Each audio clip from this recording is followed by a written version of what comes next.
మిగతా కులాలకి ఏమాత్రం సర్నేమ్స్ అని అన్ని కులాలు పెట్టుకుంటాయి, కానీ మాదిగ కులం పెట్టుకోవాలంటే ఇబ్బంది పడే పరిస్థితుల్లో నేను మాదిగానే చెప్పగలిగే గుండె ధైర్యంతో, ఆత్మగౌరవంతో దాన్ని ముందుకు తీసుకెళ్లిన మందకృష్ణ మాదిగ్ గారిని అసెంబ్లీ సాక్షిగా మనస్ఫూర్తిగా అభినందిస్తున్నాను అధ్యక్ష. అలాంటి ఆత్మగౌరవ పోరాటాన్ని ముందుకు తీసుకెళ్లి దాన్ని ఆంధ్రప్రదేశ్ ఉమ్మడి రాష్ట్రంలో ప్రవేశపెట్టిన ఘనత, దాన్ని ముందుకు తీసుకెళ్లిన ఘనత శ్రీ నారా చంద్రబాబు నాయుడు గారికి, మన గౌరవ ముఖ్యమంత్రి గారు దక్కుతుంది అధ్యక్ష. ఈ రోజున దేశ స్థాయిలో దీన్ని ముందుకు తీసుకెళ్ళగలుగుతున్నాం అంటే ప్రధానమంత్రి గారు దృష్టిలో పడింది అంటే దానికి నాంది ఆంధ్రప్రదేశ్ నుంచే పడింది అధ్యక్ష. మేజర్గా మాకు అప్పుడు నేను ఇలా దళిత మేధావులతో అందరితో మాట్లాడుతున్నప్పుడు ఇది వర్గీకరణ మాల కులస్తులను తగ్గించి మాల కులస్తులకి అన్యాయం జరుగుద్దని చాలా 2 వర్గాల వారు కూర్చొని మాట్లాడుకునేవాళ్ళు అధ్యక్ష. ఆ టైంలో నాకు వినిపించిన ఆర్గ్యుమెంట్స్ అధ్యక్ష, ఉదాహరణకి ఏపీలో మాల కులస్తులు, మనకి తెలంగాణలో మనకి మాది కులస్తులు ఎక్కువ అధ్యక్ష. అలాగే ఇది ఒక్కొక్క చోట ఒక డామినేట్, ఒక్కొక్క కులం సబ్ క్యాస్ట్ ఎక్కువ బెనిఫిట్ తీసుకుంది రిజర్వేషన్లో, ఇది మిగతా వాళ్ళకు కూడా చెందాలనేది అనేది ఈ వాదనది. ఉదాహరణకి రాజస్థాన్లో అయితే మేఘవాల్స్, జాటోస్ ఎక్కువ తీసుకుంటారు రిజర్వేషన్లో. భైరవ కులస్తులు కానీ కోలీస్ కానీ దీన్ని తక్కువ శాతం తీసుకుంటారు, ఇక్కడ వాళ్ళు బెనిఫిట్ అవుతారు అధ్యక్ష రాజస్థాన్లో. అలాగే మనకి ఉదాహరణకి పంజాబ్లో అయితే రవిదస్య, ముఖ్యంగా చెప్పాలంటే అక్కడ మన మాదిగ కులస్తులతో సమాన చమార్ కాస్ట్, వాళ్ళు ఎక్కువ బెనిఫిట్ తీసుకుంటారు అధ్యక్ష.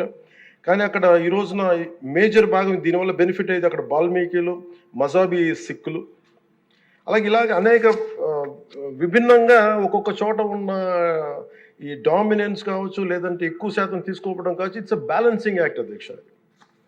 ఇది వీటన్నిటిని గుర్తించి మనస్ఫూర్తిగా ఈ రోజున నారా చంద్రబాబు నాయుడు గారి ఆధ్వర్యంలో ఈ రోజున ఈ ఎన్డీఏ కూటమి ప్రభుత్వం ఈ మా రిజర్వేషన్ వర్గీకరణ బిల్లుని మనస్ఫూర్తిగా జనసేన తరపు నుంచి మనస్ఫూర్తిగా మేమందరం సమర్థిస్తున్నాం అధ్యక్ష.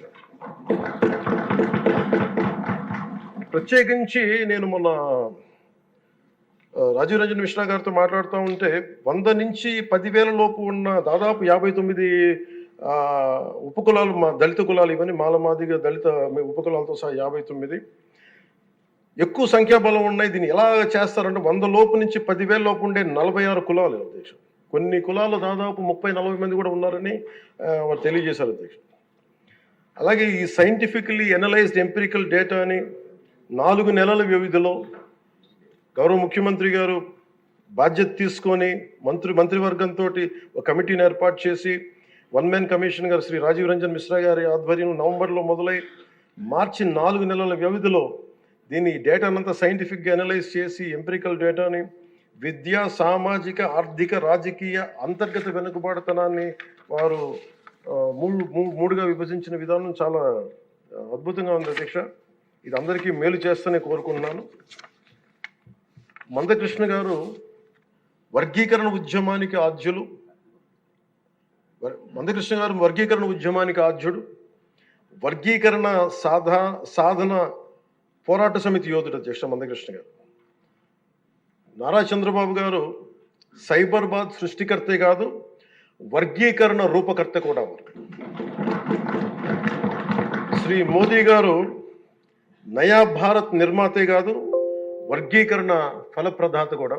అందుకని మనస్ఫూర్తిగా ఈ వర్గీకరణ బిల్లుని ముందుకు తీసుకెళ్ళి దీనిని ఆంధ్రప్రదేశ్ అసెంబ్లీలో ఈరోజు ప్రవేశపెట్టినందుకు మనస్ఫూర్తిగా ముఖ్యమంత్రి గారికి, అందరికీ, మంత్రివర్గానికి, సభ్యులందరికీ మనస్ఫూర్తిగా ధన్యవాదాలు తెలుపుకుంటూ స్పీకర్ గారికి నా హృదయపూర్వక ధన్యవాదాలు తెలియజేస్తున్నాను అధ్యక్ష.